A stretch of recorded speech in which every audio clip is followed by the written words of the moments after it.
ዛሬም ሌላ አማራጭ የሚሆናችሁ ከ6 ወር ጀምሮ ላሉ ልጆች የምናዘጋጀው ምግብ ይኖራል። ሰላም እንዴት ናችሁ? ደህና ናችሁ ወይ? ሁሉ መልካም። የምንጀምረው አንድ መካከለኛ መጠን ያለው ካሮት ልጠን እንከትፈዋለን።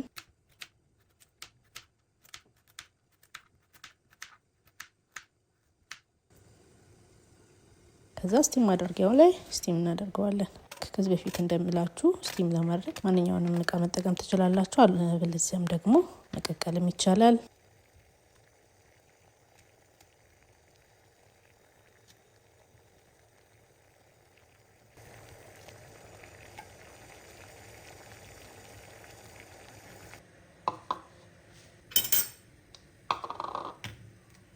በጣም ቀላል ነው። ነገር ግን ግራ ለሚገባችሁ እናቶች ምን ልስጣው ለምትሉ ቤት ባሉት አንዳንድ ነገሮች ሼር ለማድረግ ነው። ስለዚህ ካሮቱ እንደዚህ ስቲም ተደርጎ በስሎልኛል።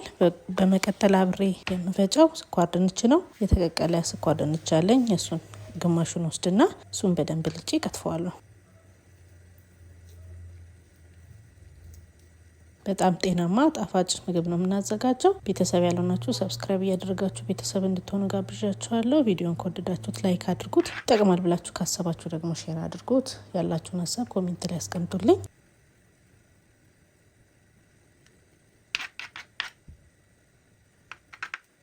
እንደዚህ ቆንጆ አድርገን የላጥነውን የበሰለውን ስኳር ድንች እንደዚህ ከትፈን ከካሮቱ ጋር እንቀላቅለዋለን።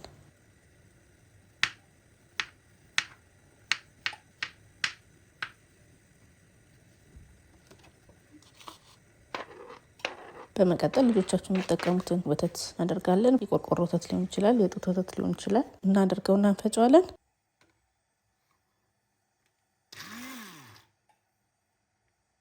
ሁሌም እንደምላችሁ ፍረቱንና ቅጥነቱን እንደሚያቸው ማስተካከል ይኖርባችኋል። ስለዚህ እንደዚህ ቆንጆ አድርገን ፈጭተነዋል ማለት ነው። ልጆቻችሁ እንደሚወዱት አልጠራጠርም። በቀጣይ በሌላ ቪዲዮ እንገናኛለን። የዛሬው ይሄ ነበረ። ወዳችኋለሁ። ቻው ቻው።